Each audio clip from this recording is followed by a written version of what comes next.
Louise Steinman, the Program Director for the Library Foundation of Los Angeles. Tonight we'll have the pleasure of hearing from Marilyn Chin, Percival Everett, and Toi Derricotte speaking again about their own literary heritage as part of the Poetry Society's 2014 National Series, The Voice of Women in American Poetry.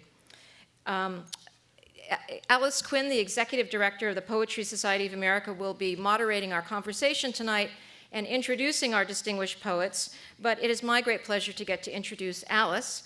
Alice lives and breathes poetry. She is a tireless advocate for poets and poetry everywhere, all the time. She was the poetry editor at The New Yorker from 1987 to 2007. She was at Alfred Knopf before that, and her articles on and interviews with writers and poets and artists have been widely published. She's currently editing the journals and notebooks of Elizabeth Bishop. It is such a pleasure to welcome Alice again to the stage of the Los Angeles Public Library. Please join me in welcoming her.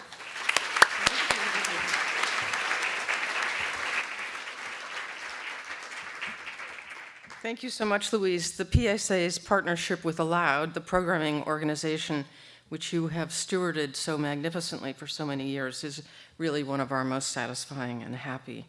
I'm excited tonight to introduce the three poets who will be bringing their wisdom to bear on our 2014 National Series, The Voice of Women in American Poetry, with different programs on this theme in Boston, DC, Chicago, Los Angeles, and New York.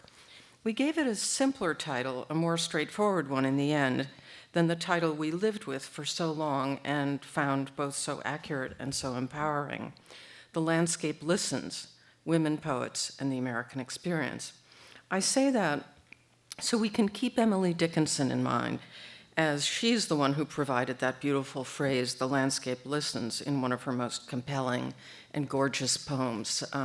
It's the one that begins, there's a certain slant of light, winter afternoons, that oppresses with the heft of cathedral tunes. Heavenly hurt it gives us, we can find no scar, but internal difference where the meanings are. Anyway, I think most of us would agree that hers is among the most supreme voices of women in American poetry. Tonight, we'll explore the poetry of an eclectic trio. Marilyn Chin will read and explore the poetry of I, a transfixing contemporary who died a few years ago and whose collected poems Norton published in a great omnibus collection quite recently. Percival Everett will speak of Gertrude Stein, whose work continues to be both controversial and undeniably relevant to all who aspire to significant experimentation and radical purity or drive or rigor. Toi Derricotte will illumine the work of Anne Sexton, whose friendships with Robert Lowell, Sylvia Plath, and the late, very recently late and wonderful Maxine Cumin established her as a bulwark in the movement which somewhat lamentably, but with far more than a grain of truth, came to be known as confessionalism, with one of its most surprising avatars, or so they all like to say, or even exult over, at the time, Elizabeth Bishop in her great last book, the last one published in her lifetime, Geography 3. It's going to be hard to summarize the achievements of these three who are on the stage tonight. Marilyn Chin was born in Hong Kong but grew up in Oregon. She's published several award-winning collections of poems, including Dwarf Bamboo, The Phoenix Gone, The Terrace Empty, and Rhapsody in Plain Yellow. She's an accomplished translator and anthologist. Please try to find her book, edited with David Wong Louis, called Dissident Song, a Contemporary Asian American Anthology. She's won many fellowships and prizes, the Penn Josephine Miles Award, a Fulbright Fellowship, a Stegner, Patterson Prize, a Rockefeller Foundation Award. She's also written a novel with a fabulous title, Revenge of the Mooncake Vixen, and she's read and taught all over the world, and she co-directs the MFA program at San Diego State University. Percival Everett, as described in the introductory note to a very remarkable interview with him in book forum, is, quote, one of America's most imaginative and industrious contemporary fiction writers. That interview was printed in 2005, and as of that moment, Percival had published 14 novels and 3 story collections. He's won an Academy Award in Literature from the August American Academy of Arts and Letters, the Penn Oakland Josephine Miles Literary Award, the Believer Book Award for his novel, I Am Not Sidney Poitier. and his most recent poetry collection, Swimming, Swimmers, Swimming, was published by Red Hen Press. He was born in Georgia and graduated from Brown University, and he is Distinguished Professor of English at the University of Southern California here in Los Angeles. Toi Derricotte was born in Hamtramck, Michigan, and raised in Detroit. And she, too, has won the Patterson Poetry Prize for her fourth collection, entitled Tender.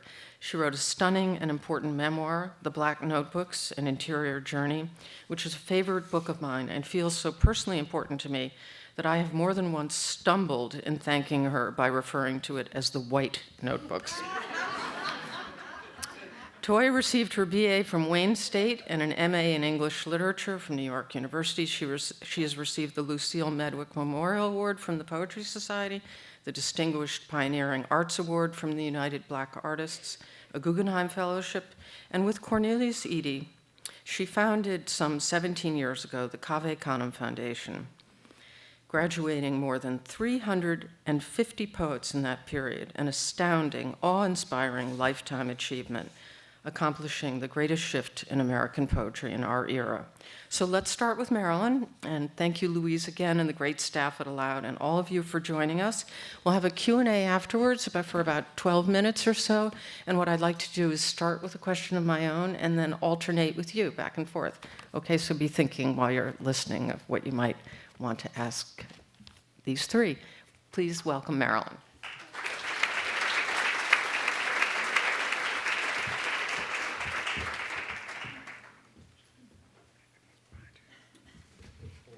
Oh, is the thing that pulls out right here? Yes. Oh, I see. Oh, cool. Okay. Okay. Well, welcome. Thank you for coming on a beautiful, is it Wednesday now? Thursday evening. I want to talk about the poet A.I. She was born Florence Anthony and legally changed her name to I, meaning love, in both Chinese and in the Japanese kanji. She was born in 1947 in Albany, Texas, but was raised in Arizona. In her essay in the anthology Contemporary Poets, she reveals that I am the child of a scandalous affair my mother had with a Japanese man she met at a streetcar stop. So that's, she declared that she was half Japanese, 1/4 Choctaw, 1/4 Black, and 1/16 Irish. I don't know, does that add up? It was this mixed heritage that informed her work, that made her want to widen the scope of the poetic voice and speak in the voices of the disenfranchised to include the other people's histories. And no, her work, she insisted all her life that her work was not autobiographical. She did not want to be categorized as an African American or an Asian American or a feminist poet. She disliked the tag identity politics. And for over 30 years of writing, she wrote mostly in dramatic monologues, a form mastered by the 19th century English poet Robert Browning. It didn't matter what was happening in vogue in the trendy contemporary poetry scene. I was devoted to this form where she could bypass the personal lyric and experimentation and speak in voices of multiple characters. In her early work, she focused on the voices of the anonymous poor, ordinary men and women, the disenfranchised other, the voices and histories of people who lived in the margins of society, the poor, anonymous souls trapped in violent relationships, shattered families, abused and neglected women and children. These voices were crafted with what Yusef Kumanaka calls bold, raw, sexual, bloody imagery. She also wrote in the voices of the oppressors, rapists, priests, child beaters, mass murderers, and some of the voices were evil and unredeemable. In short, her speakers covered a large swath of humanity. Her characters were never judged by the poet, but nor were they spared. Good and evil deserve to be voiced. In her later work, she channeled the voices of famous and infamous people in history and in the tabloid news: Marilyn Monroe, the Kennedys, J. Edgar Hoover, Mishima, Zapata, General Custer, Lenny Bruce, Elvis Presley, Stalin. I think I counted at least 150 characters in her work. Although some critics would say that the dramatic monologue is limited as a poetic device, I believe that through her multifaceted characters, I attempted to represent the fascinating and violent history of the United States and of the planet. I would also argue that ultimately, with the dramatic monologue, I was able to cast a larger, more ambitious lifelong project. I's books include Sin, Fate, Greed, Dread. I love those titles. In 1999, she won the National Book Award for Vice, a selected poems volume. And a posthumous volume, No Surrender, was published in 2011. And tonight I want to showcase her collected poems that came out through W.W. Norton in 2013. And there's a wonderful impassioned intro by Yusef Kumayaka, and this includes all her poems. It's a fulsome collected volume. Yusef Kumayaka said that I has created a body of work that endures, that questions who we are and what borders we cross. She will continue to engage readers who are brave enough to face her vision.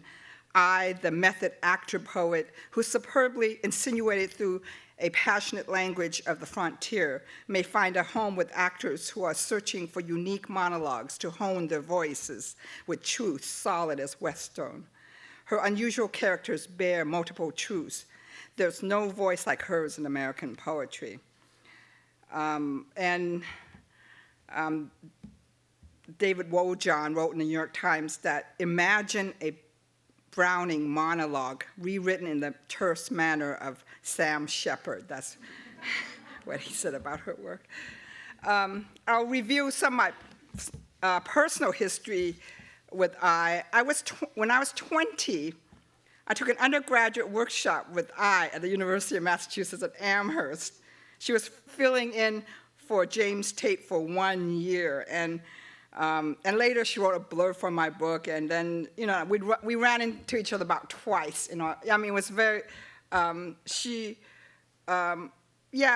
called me sister once in a while, but she wasn't. Well, we weren't very close. But in 6 months before her death, she invited me to read at Oklahoma State in October 2009. I hadn't seen her for 20 years. She looked slim and decked out in her Navajo jewelry and black leather pants, and we cabbed around and went shopping together, and she was addicted to shopping, and she was afraid of flying, and she was afraid of driving, and she made no mention of her health. Looking back, I realized that she was saying goodbye. She invited me to Stillwater to say goodbye, and I was unfortunate. She died in March 20th, 2010.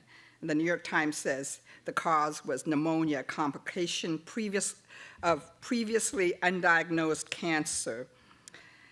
And so I want to, the very last poem in this volume really is very eerie, that after 30 years of writing primarily dramatic monologues, she moved toward autobiography in her last few poems, and it's very interesting how she did that. And then to complicate things, the very last poem, The Cancer Chronicles, she used a third-person narrator, and this, I believe, was one of her most personal, revealing poems. I'll read that later. But first, I want to read her badass bad girl poems. I mean, how many of you try to imitate the poems in Cruelty. Anybody, confess, anybody out there? Yeah. I mean, when I read Cruelty, I said, I have to write these badass poems. But then I started reading, and I blushed, and they scared me. You know, they were really scary. And I thought maybe, okay, so the Cruelty, maybe I'll read quite a few pieces from Cruelty. This is really her raw, really bloody, bad girl stuff, and it's just in your face. And I'm going to begin with the very first poem called 20-Year Marriage. You keep me waiting in a truck with this one good wheel stuck in the ditch, while you piss against the south side of a tree. Hurry, I've got nothing on under my skirt tonight. That still excites you, but this pickup has no windows, and the seat, one fake leather thigh pressed close to mine, is cold. I'm the same size, shape, make as 20 years ago, but get inside me, start the engine. You have the strength, the will to move. I'll pull, you push, we'll tear each other in half. Come on, baby, lay me down on my back. Pretend you don't owe me a thing. And maybe we'll roll out of here, leaving the past stacked up behind us. Old newspapers nobody's ever got to read again. Yeah, it's not, did you try to imitate that one? Yeah, I did. Okay, this one is called Abortion.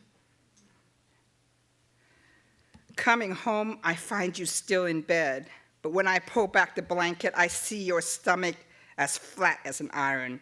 You've done it, as you warned me you would, and left a fetus wrapped in wax paper for me to look at. My son, woman, loving you no matter what you do. But what can I say, except that I've heard the poor have no children, just small people, and there is room only for one man in this house.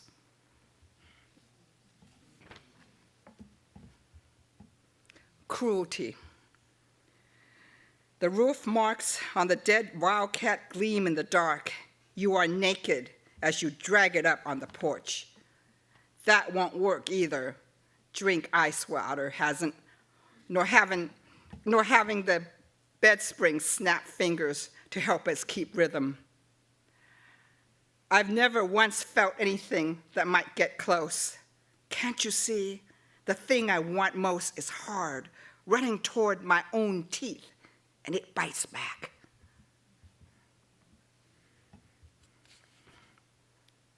Why I can't leave you.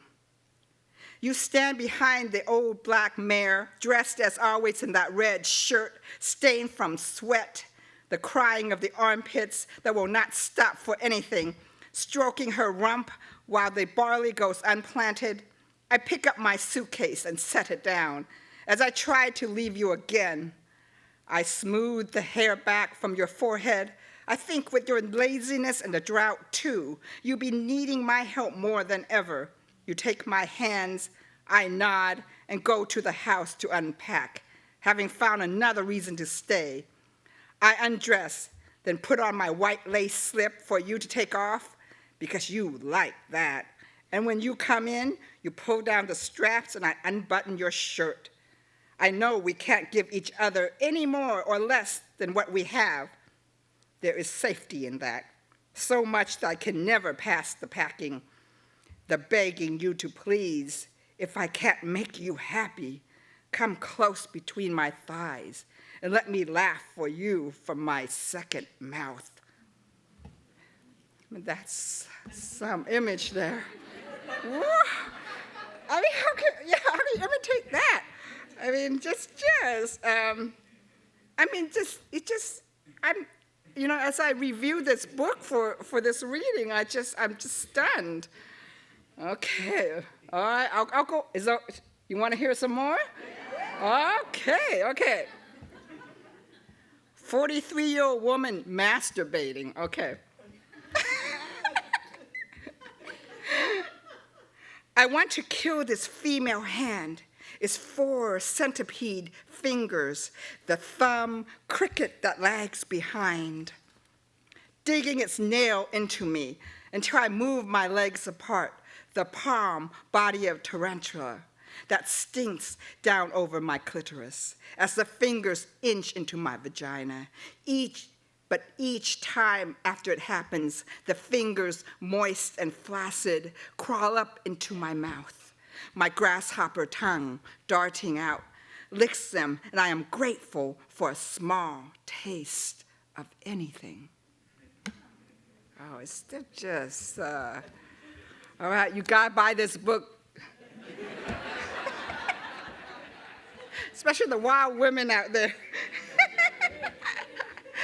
I'll read one from, she wrote, as I said, many different historical characters, and I'll just read you this one is part of this one, because she started writing longer and longer, and so she can come, and so that the characters themselves reveal the history, around their moment. This one is spoken by, this piece is spoken, I'll just read part of this piece that's spoken by J. Edgar Hoover. Do you remember him? I'm the man behind the man behind the man. And I have got my hands in everybody's pockets. I know who's been sticking his plug in Marilyn Monroe's socket. Can you, that was that rhyming? You do remember that, right? That the shacket would give if everybody knew what King Arthur Jack won't do to keep his rocket fueled. I have files on everyone who counts, yet they would amount to nothing. If I did not have the will to use them, citizens must know their place. But so must the president, who simply decided one day to hawk his family jewels to the mob. They call me a cruel son of a bitch just to aggravate me, but my strength is truth.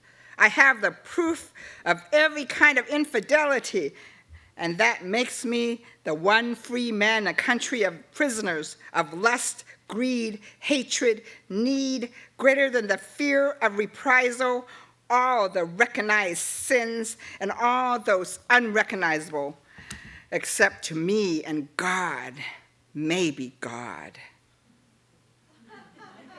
Sometimes my whole body aches and I lie down on the floor, just stare at the ceiling until I am feeling in control again, my old confidence surging back through me like electricity. And I get up, Frankenstein, revived by the weakness of others. So she channels these good and evil characters, mostly evil and weird and scary characters. I want to read a little bit the Cancer Chronicles. If you have a chance to look at them, I think they're her confessional, the very last pieces of the book, and I think that they're confessional poems. So she would of course deny that, rebuke that if she were here today. I want to read the very last piece. It's called Stage 4. She couldn't even drink from a glass. She sipped through a straw when she had the strength to draw the liquid up to the top and suck it drop by tortured drop. The rest of the time, she was just thirsty and cold to her own touch. That is when she cared to feel any part of her body. She consoled herself with thoughts of imminent doom, yet she lingered, as sometimes the dying must, to further their endless torment, as if it weren't enough that they knew all too well life was limited and unjust. Mere luck had kept her going, until it didn't anymore. Now at death's wide open door, she stepped across the threshold to behold the same old, where she still lay where she still lay upon the hospital bed among the detritus of what her existence had become, her thoughts clattering around in her head like marbles, their sound echoing around and the long road of suffering she must have chosen, although she couldn't remember doing so. The marbles refrain, let go, increased as more pain radiated from her body, eased, then came back as if released to attack her again and again, when in one last spasm, her cataclysm ceased. Thank you. Yeah. Get this book. It's really, I think you need to have this book on your shelf.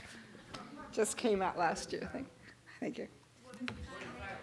It is the collected poems of I, right?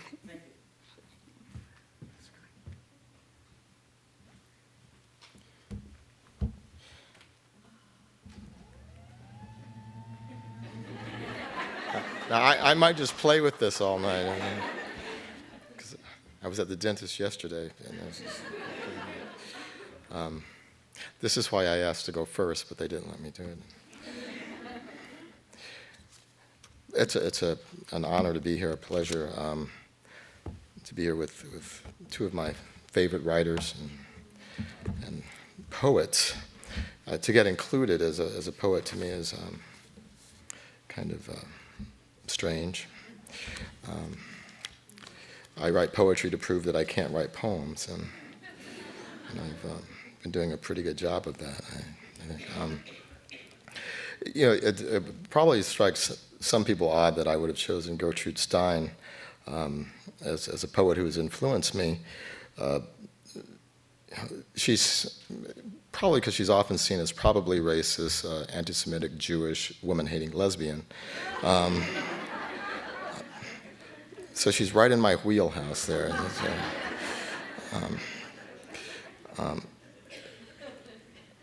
But the more I think about Stein, the question doesn't become how did she influence me, but how didn't she influence me?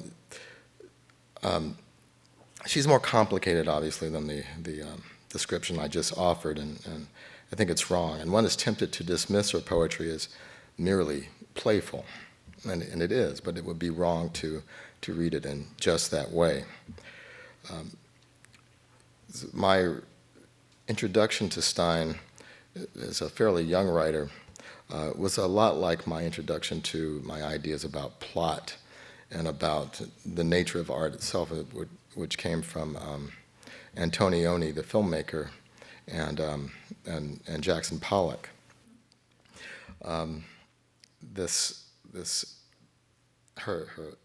The intellectual way with which she approached language, and she was brilliant.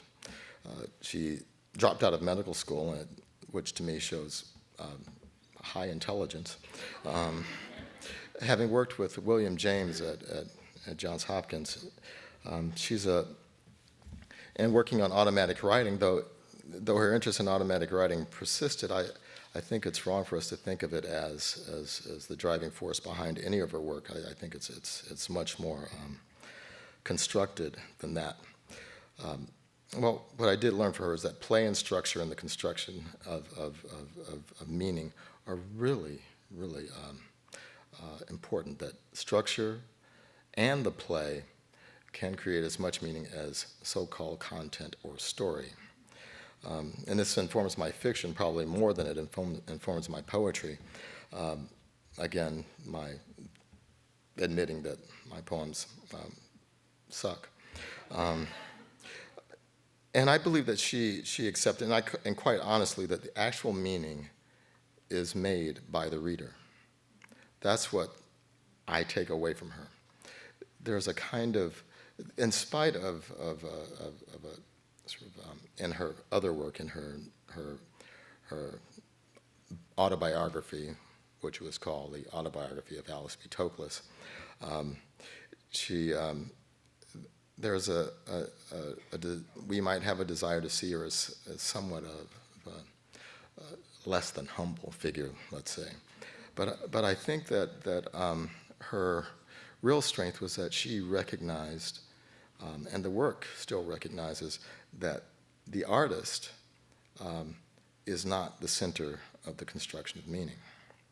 The repetition and the playfulness of the work create a musicality that on the surface seems to undermine content, but it does and it doesn't. Sometimes it does, sometimes it doesn't, leaving one to wonder what this undermining actually is. And so it serves to underscore and undermine at the same time, which is no small feat. This is very much in concert with my own thinking about literary art. I play, as does Stein, with the notion that nonsense is not only important, but a necessary feature for our understanding sense. I love nonsense. And one of the things I love about it is that it must more rigidly conform to structure and to syntax than any sense we will ever make, or it fails. Lewis Carroll and all the Victorian nonsensical writers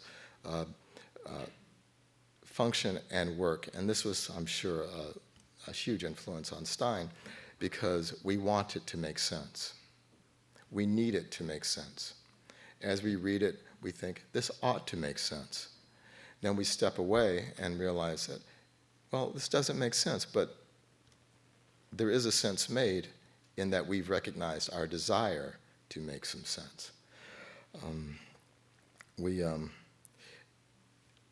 She starts writing at a time when painting is shifting. Cubism is just coming into existence. Impressionism is fairly young, even though it's been replaced by Surrealism, and then with Braque and Picasso with Cubism.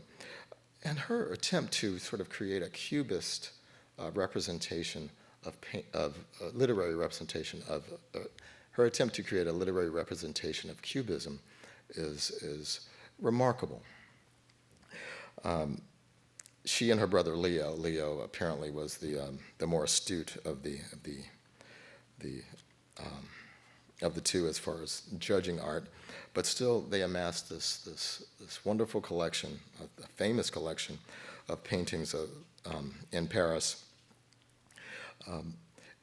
which informed the way she thought about art. And that's what I can't get away from with Stein, is that her mission is to deal with not content, and I hate to say this, but not feelings, but the intellectual process of making art. I'm going to read a poem. Her favorite artist was Cézanne.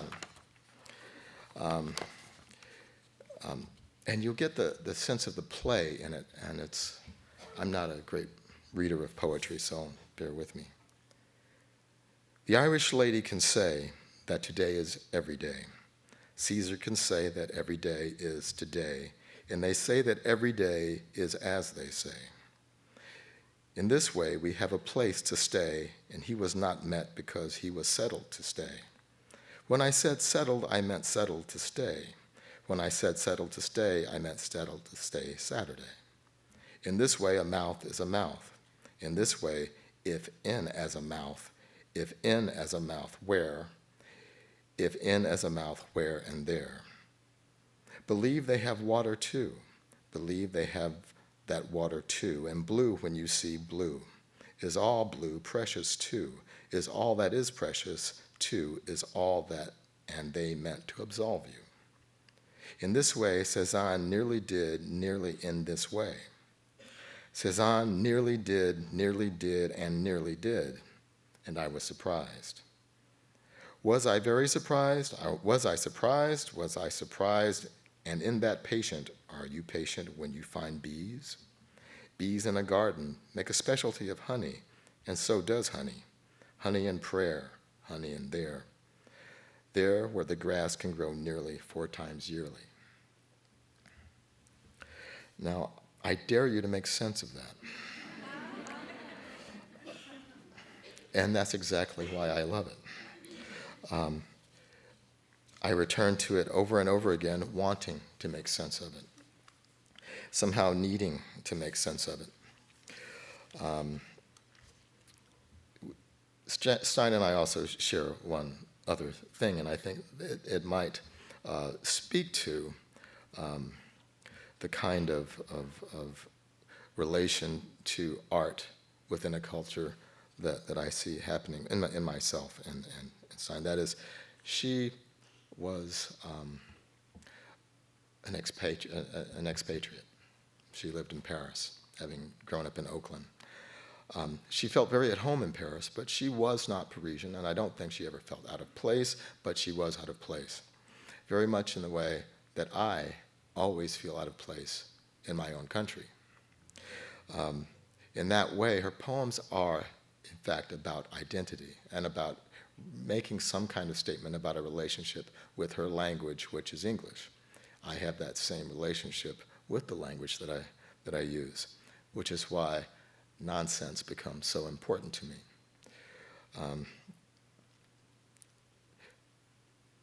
Poetry that sounds like nonsense and slips into sense and then finally slips back into the ether.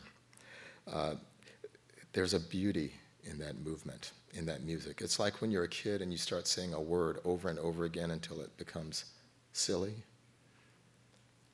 You say the word fat, and you say it and it means nothing. But then it means so much. And then it becomes fat with meaning, and then again, it means nothing, it disappears.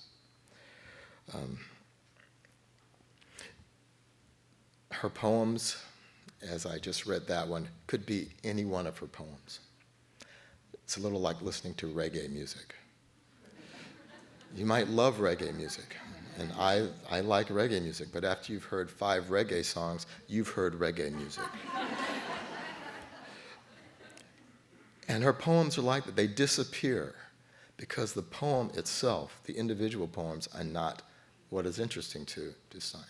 What's interesting is language and the making of art. It's a lot like her description of her home in Oakland.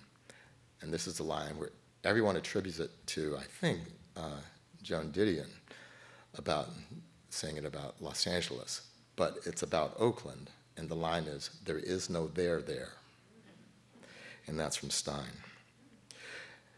Her notion of identity, again, is something that affects me greatly, and probably inspired, without my knowing it, my writing, my novel, I Am Not Sidney Poitier, which I thought was clearly evident before I wrote the novel, but it's even more so now.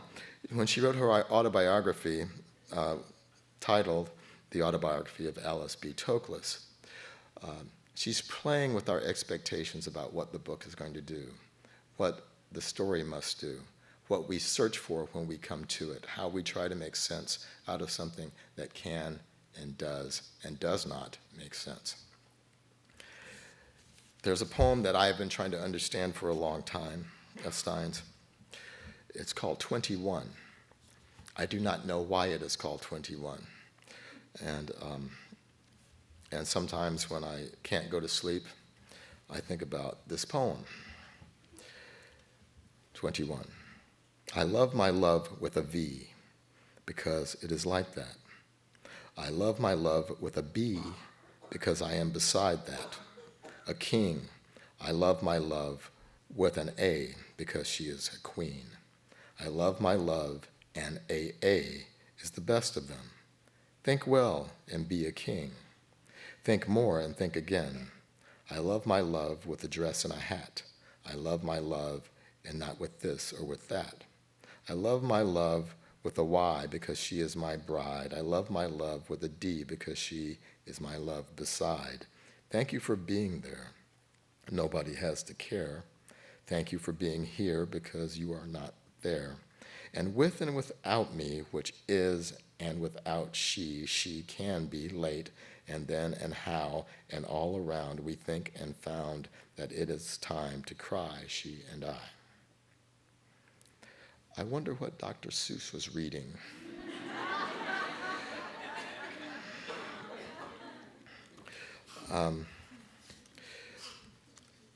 When I wrote this book of poems, I will read a poem, and I was not thinking about Gertrude Stein, but I must always be thinking about Gertrude Stein, because this is what came out. Weedy weeds. We're not talking about the same place. The place I know is still there, still, untouched, still with the wind. Moving through the trees and the tree, dogs sniffing at the banks of the stream, sniff dogs sniff at the weedy banks. And we're not talking about the same place, someplace, same place that I once knew and you know, but I knew the stream with decent flow, the banks with decent tree coverage, shelter for the swimmers, swimming in the swimming pools where the dogs sniff along the weedy, shore lined with roots and weeds and all weedy and rooted, and we're not talking about the same place, some place, lost amongst the reeds and the weeds, standing wet as moose hair and thick, slick as trout skin, and high as a swallow, swoops through the dusk, in the dusky dusk, and bats flap through the batty night, wolves wolving their yowly howls, while in the weedy weeds we hide. So I thank Gertrude Stein for that. Finally, it's the intellectual connection to writing that most attracts me to Stein. That at no time in reading her poetry do you stop hearing her think.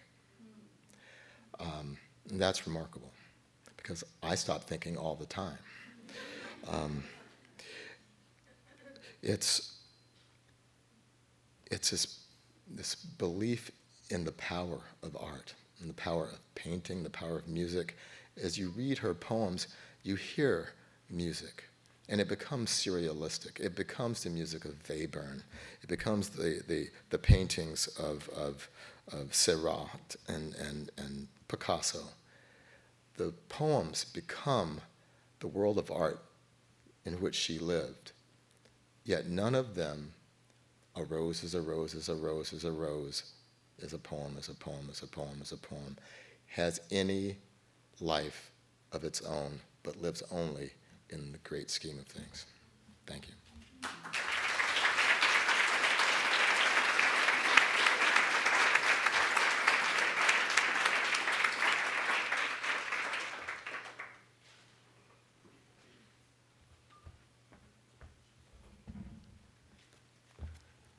Good evening. Thanks for coming out. Shout out to Kavikana. Thank you for inviting me. It is wonderful to be with Percival and Marilyn and hear about these women. I was just picturing, what if the three of them were sitting together here and reading together? You know, what an amazing, sense of 20th century poetry and the connections between them that probably, they weren't thinking about a lot, but I can hear it very much. My paper is titled Shelter of Lies, How Self-Destructive Women, with a special bow to Anne Sexton, saved my life. I'd never had a chance to think about how we as women artists and readers are a part of this wonderful living chain that does this incredible work of transformation, of change, until today. And I think Anne would be awfully proud of herself if she could look back and see the life that's come from her.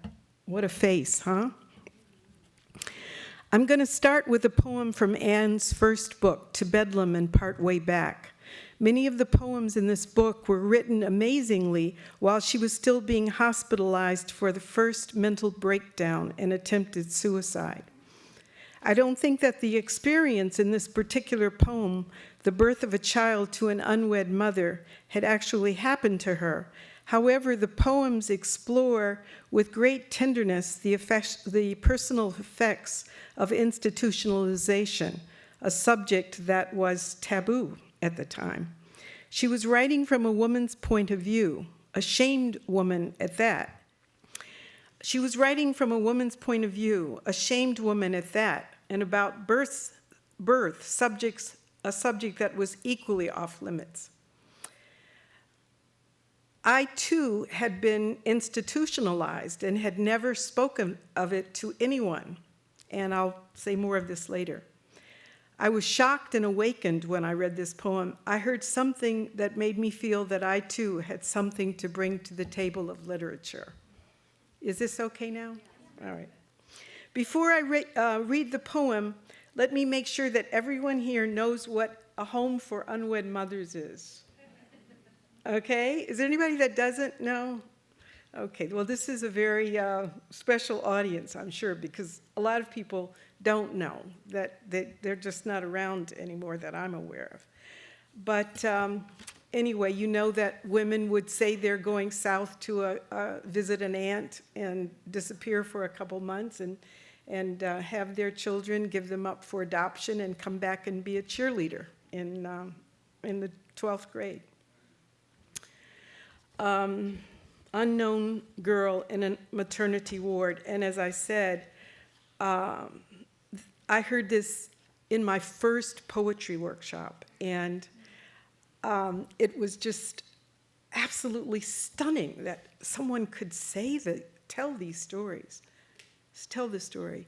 Child, the current of your breath is 6 days long.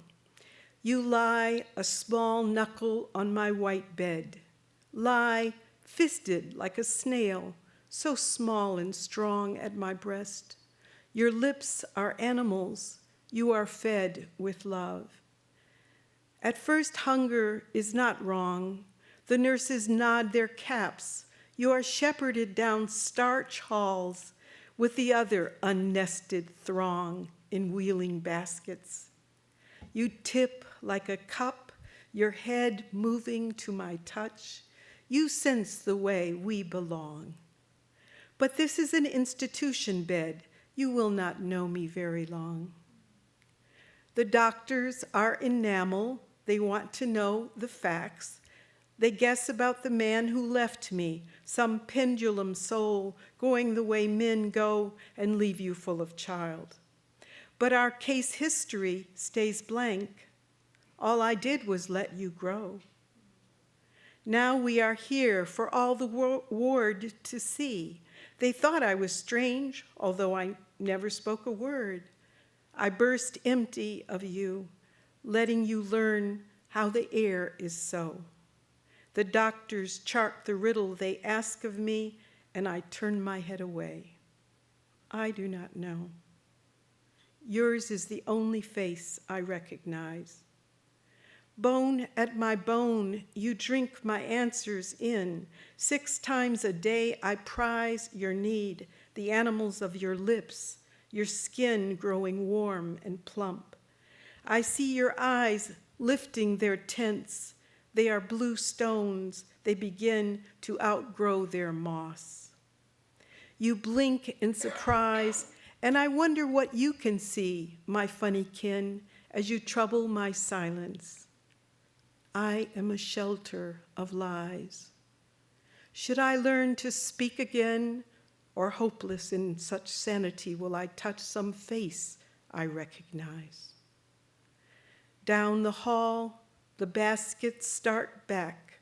My arms fit you like a sleeve. They hold catkins of your willows, the wild bee farms of your nerves, each muscle and fold of your first days. Your old man's face disarms the nurses, but the doctors return to scold me. I speak. It is you my silence harms. I should have known. I should have told them something to write down. My voice alarms my throat. Name of father? None. I hold you and name you bastard in my arms. And now that's that. There's nothing more that I can say or lose. Others have traded life before and could not speak. I tighten to refuse your owling eyes, my fragile visitor. I touch your cheeks like flowers. You bruise against me. We unlearn. I'm ashore, rocking you off. You break from me. I choose your only way, my small inheritors, and hand you off, trembling the selves we lose. Go, child, who is my sin and nothing more. You know, a fourth grader once said to me, I'd asked the class, what is a poem? We've been writing poems for a week now, so what is a poem? And everybody got really quiet. And then Sheldon raised his hand. He said, Toi, I don't know what a poem is, but it makes you shut up. And I was just thinking, you know, you were just so quiet listening to that. Not like you are when you hear this, you know, it's totally changed, it's the silence. I was new to the city and new to anyone telling such truths as I had heard in that class. I had left Detroit. Could it have been coincidentally on the weekend of the Detroit riots, missing by hours the burning down of whole neighborhoods that I could spot from my 14th floor window in the Jeffries projects? This was a strange parting of the waters as I moved away from a world of unvoiced trouble that I'm sure would have eaten me alive. It was as if I had tiptoed out during the night to find a history so completely new and different from the one I had grown up with, that in a way it was like entering heaven. But there was no easy access. I had chosen to live with my new second husband who was working in New York and my son in an apartment in New Jersey. The neighborhoods with their green streets and colonial houses seemed more familiar than those buildings reaching for the sky, the screaming subways and people pressing from all sides. But once a week, in order to hear these truths I had never heard expressed before, I would have to leave the familiar behind. My drive over the bridges alone and through the tunnels made me uneasy, not like the women who were afraid to go to New York without their husbands, but more, I would say, existentially uneasy, a feeling of nakedness and aloneness. The city seemed huge, male, menacing, panic attacks warned me to go back. I was heading in the wrong direction, crossing bridges that I was sure I would leap from. Question: would my desire to express my truth, as my father had warned me when he beat me up and told me to shut up, get me killed? What I heard in that poem by Anne Sexton drew me forward. There have only been a few people who have had that ability to bring to life something forgotten in me, to revive the emotional memory of who I am. Once it begins to come back, it is real in a way that nothing else is. It is my substance, bottom, energy. I first heard Billie Holiday sing when I was 14 years old. Lonely grief is hounding me like a lonely shadow hounding me. It's always there, just out of sight, like a frightening dream on a lightning night. I didn't know I was going to read that, but I sang that, but I sang a little earlier, and they said, yeah, sing that. I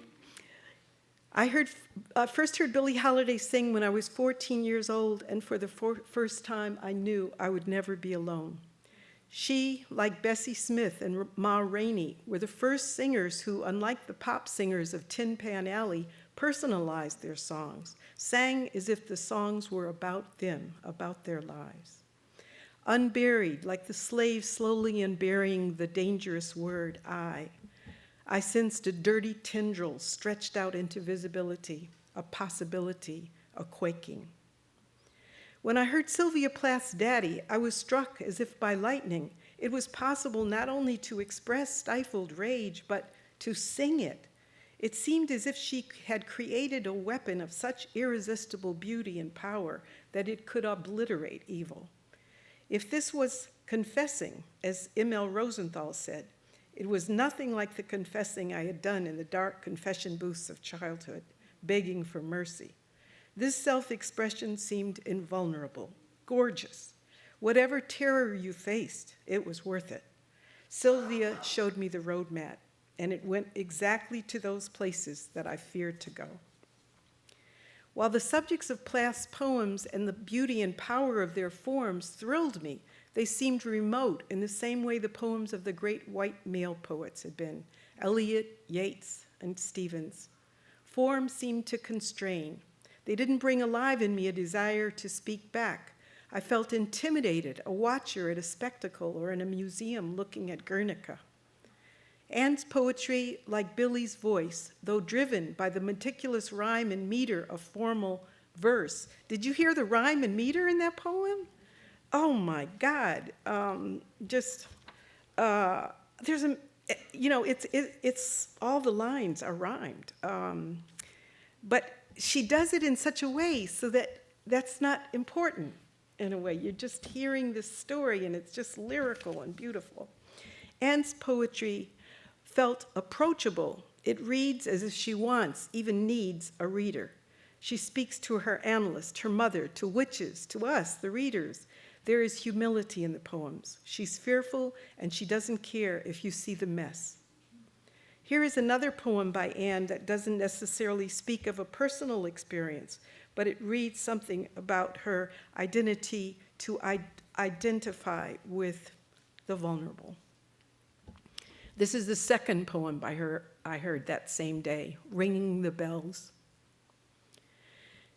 And this is the way they ring the bells in Bedlam, and this is the bell lady who comes each Tuesday morning to give us a music lesson, and because the attendants make you go, and because we mind by instinct, like bees caught in the wrong hive, we are the circle of the crazy ladies who sit in the lounge of the mental house and smile at the smiling woman who passes us each a bell, who points at my hand that holds my bell, E flat. And this is the gray dress next to me, who grumbles as if it were special to be old, to be old. And this is the small hunched squirrel girl on the other side of me, who picks at the hairs over her lip, who picks at the hairs over her lip all day. And this is how the bells really sound, as untroubled and clean as a workable kitchen. And this is always my bell responding to my hand that responds to the lady who points at me, E flat. And although we are no better for it, they tell you to go, and you go. I responded to Anne's ability as I had Billy's to show the wound, the fragility. My mother insisted that I hadn't been abused, that I had been loved and had a perfect childhood. My father insisted, don't show your fear, the dogs smell it. I referred myself then to women who did the opposite, who took the risk. These poems enabled me to begin unburying my own experiences in two institutions. I had never spoken about these before, and it was years later. I had never told anyone about my son's birth in a home for unwed mothers, not even my son. I kept my son, but he never knew the story of where he had been born until I wrote the book, Natural Birth, 17 years later. Another secret was a time I had signed myself into receiving hospital in Detroit when my son was 3 months old. I understood now I was suffering from postpartum depression, which was not referred to in those days. I had a recurrent image. Every time I picked my son up, my arms would fail like a broken bridge and he would fall. I feared, as I often feared, I'd harm myself, that some part of me wanted to harm him. Audre Lorde said, "Shame keeps us silent, and silence keeps everything the same." It took many years to find the places in me where repression had destroyed me. It was not just the stories that had to be freed. There was the confrontation with the institutional forces that dictated everything I did and knew. The English language itself, with racism, sexism, and classism. The Irish nuns had taught what they were taught, that the body is wicked and shameful. In the Black Notebooks, I say racism's greatest injury is to the self as perception, internal. Billie Holiday, certainly one of the greatest singers who ever lived, died almost weightless, under arrest for possession of narcotics in a hospital bed. She was 44. It was said that when she died, she had 20 $50 bills strapped to her thigh. What do I owe these women? Great homage. I walk on their bones. I praised Anne Sexton in a poem I wrote about her in my first book. I said, "She made a living of her death." A priest she had asked in the last months of her life to give her the last rites had refused and told her, "God is your typewriter." In her last book, she said, "I grew like a pig in a trench coat. I grew." I'm going to read the last poem in Natural Birth, my poem about the birth of my son in a home for unwed mothers, which I wrote when he was 17 years old.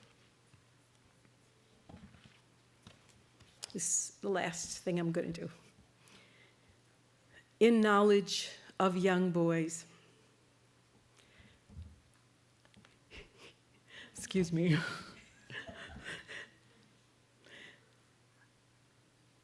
I knew you before you had a mother, when you were nude like swimming, a horrible brain in water.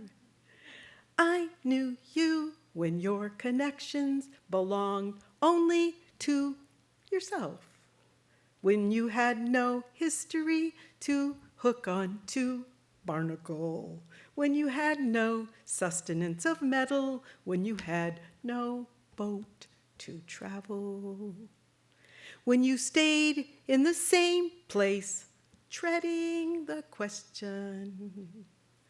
I knew you when you were all eyes and a cocktail, blank as the sky of a mind, a root neither ground nor placental, not yet red with a cut, nor astonished by pain, one terrible eye open in the center of your head, tonight turning, and the stars blinked like a cat. We swam in the last trickle of champagne before we knew breast milk. We shared the night of the closet, the parasitic closing on our thumbprint. We were smudged in a yellow book. Son, we were oak without mouth. We were brave before memory.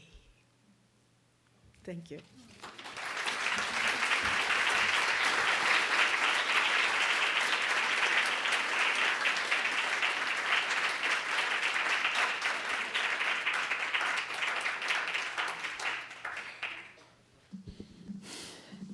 Percival, I read recently, I've been teaching a class on the sentence at Columbia, and I have this little book of Gertrude Stein's How to Write. And of course it drives me absolutely crazy. But I also love it for all the reasons that you explored. And one of the really sort of persuasive things in it is a paragraph is emotional, a sentence is not. And then, of course, I think, that's really not, That's not, yeah. I mean, it's not totally persuasive. But then I was reading the autobiography of Alice B. Toklas, and she contextualizes that insight by telling the reader that she came to that by listening to their dog Basket drinking water from the bowl. Oh, And so it was the whole movement was the paragraph. Anyway, so that's sort of, to me, this sort of sense in the nonsense. And when I read her, I kind of swim in her writing, and when I get to a passage that has a kind of coherence or unity, I sit with it for a while. I mean, can you read it for a long stretch? It depends. I mean, there's something freeing about it. And in fact, when I first found Stein, I was pretty young. I was maybe 14 or 15. There was a book sitting on my father's desk, and it's probably his sister's book. She was a French professor, but I picked it up, and my father said, and this meant a lot to me, he said, "I didn't like that at all. You should read it." And so I learned a lot about Stein and my father at the same time. And about his understanding of you. Yes, that was frightening, actually. yeah, right. But no, it's something that it's like reading Finnegan's Wake. You don't. You stare at Finnegan's Wake, and you stare at these poems as well. Yeah. You know, they have a new edition of Finnegan's Wake, and there has been something like 70 years of scholarship about this book. And scholars have retrieved the manuscripts and realized that James Joyce was blind when he was transcribing that, and a lot of those are just mistakes that he was making. I love that. I mean, that is, and you love that. That's fantastic. I mean, my first thought was, oh my God, if I had been one of those scholars. But of course, they lived a rich life exploring just exactly what you were saying, the split between the nonsense and the sense. That's very interesting. So, does anyone have a question? Want to address anything? Here we go. Thank you. You referenced Antonioni and Pollock and Stein together, and I'm curious, you didn't elaborate on what that meant. Well, it's kind of a long answer. Antonioni, for me, when I was 16 or so, I saw the movie Le Cliché with my father. And the movie shook me. As I wasn't a writer at the time, but what it did for me was it shook the foundation of plot for me. That the work of art, the film, did not have to have what we normally think of as a plot to carry it. And that stayed with me the whole time. All of these experiences involve my father, I'm realizing, and I mentioned Pollock, and when I was actually about the same age, we went to the National Gallery in D.C., and I got to see Pollock live for the first time. And it's the long, narrow painting. They're numbered, so I don't know what the number is, but there's a lot of silver and gray in it, and I stood in front of it, and I couldn't move. I started crying. And my father said, "I'll come back." And he came back maybe a half hour, 40 minutes later. But that's the sort of relationship with the work that I mean. Wow. Well, I was going to ask you, Toi, about when you had first started pondering the possibilities for Cave Canem, but I think you kind of answered that when you said repression had been destroying you. Institutional repression. And I was making that connection with hearing Billy's, the kind of vulnerability that I sensed when she sang. And I realize now that, there are a lot of great singers who I love, but that when I heard her, and I didn't know what it was I was responding to, but it was some way that voice communicated to me its power and its fragility underneath there, that the essence of the soul was powerful and could do anything, and yet there was also a kind of vulnerability that was caught there. And that's what got me in the Anne Sexton work. And I think just the underneath all the time thinking about what was not spoken, what was repressed.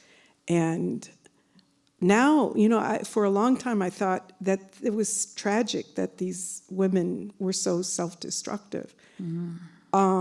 But now I see it in a different way, and especially today, hearing these works, that it was fantastic what they did, because look what grew from their lives, and that's the main thing. And I think we can really all say that we're walking on the bones of those women.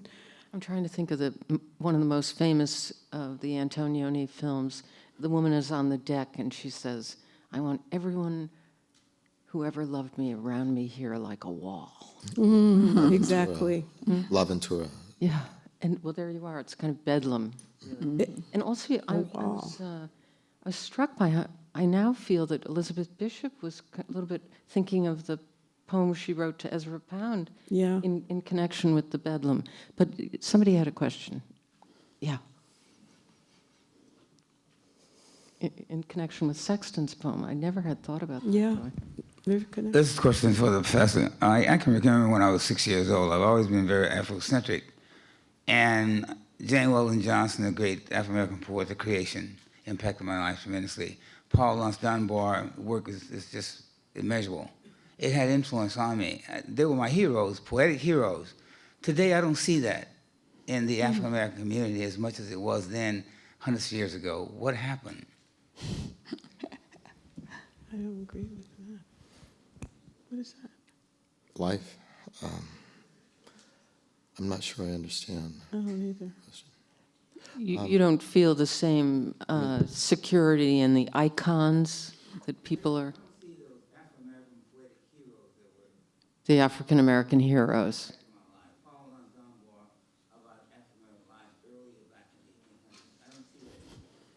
Because poetry has a way of shaping society if you really committed to your work.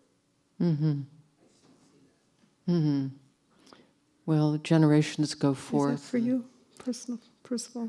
I'm sorry, were you addressing the question to someone? No, the professor.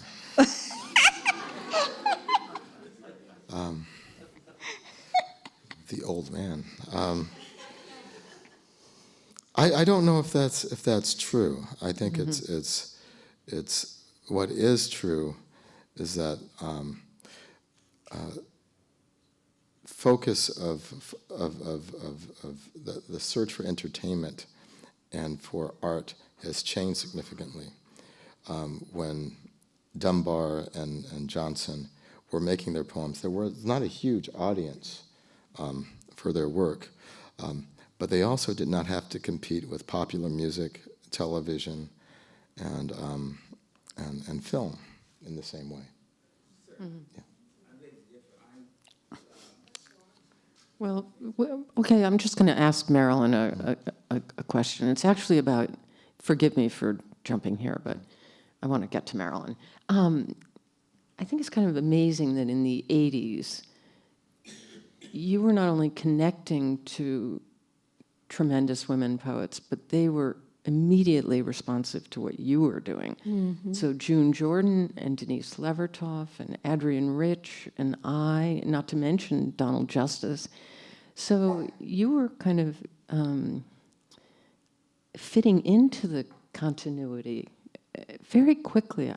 Did you feel sort of amazed at the warm welcome that your work received when you started out? Oh, it's really, yeah, interesting. You named those mentors and those friendships. But they all praised you very early on.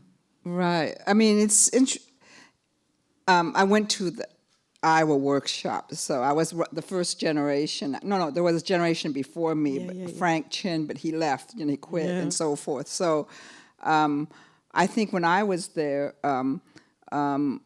there were, it was Gis Jen, David Wong Louis, and myself, and maybe Ben Huang, and a few others in the fiction. I think I think there were no African American students at Iowa. Wow. It was very strange. Yeah.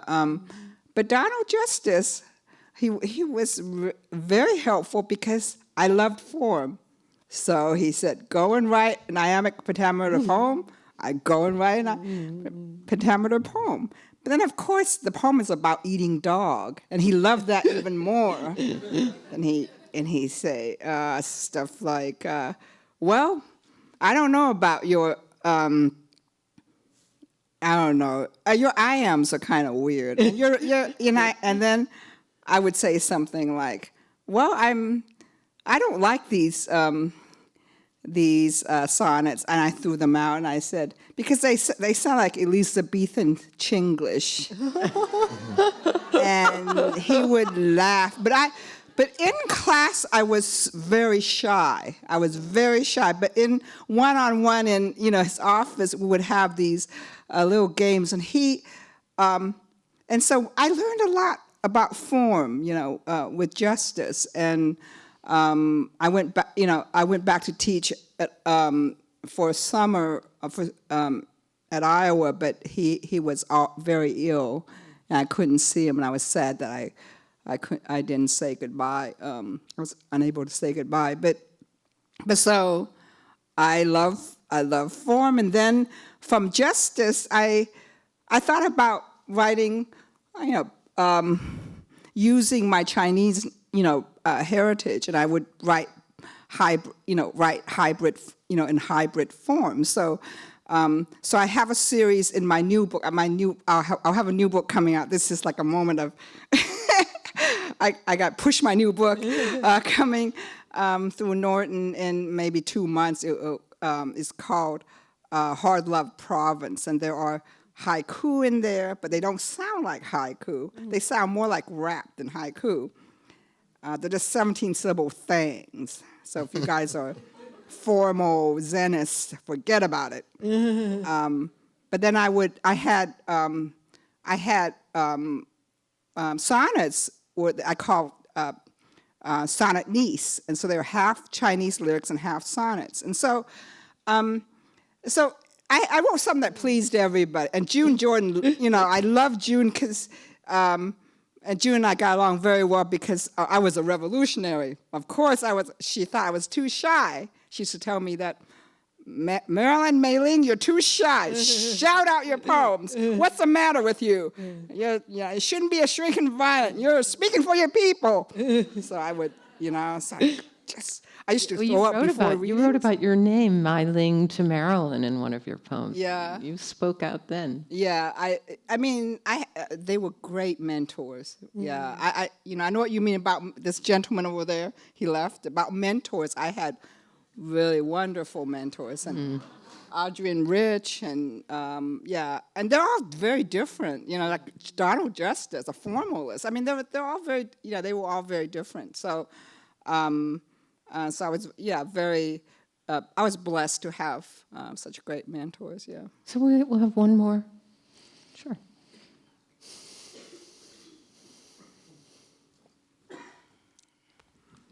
With the exception of the nonsense poems, you all picked poems for us which the meaning was very accessible. And yet when we read poetry today, so much of it seems like perhaps only the poet knows what they intended, and almost like they're writing for the priesthood.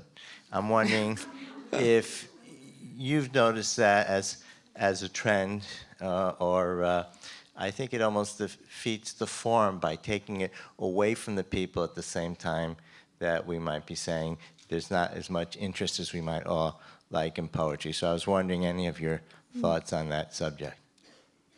Did you think the Stein was that accessible? No, I said with the exception. Oh, you said, forgive me. Yeah. Okay. Because I was going to say Stein has a lot of influence Yeah. right now. Yeah. Yeah.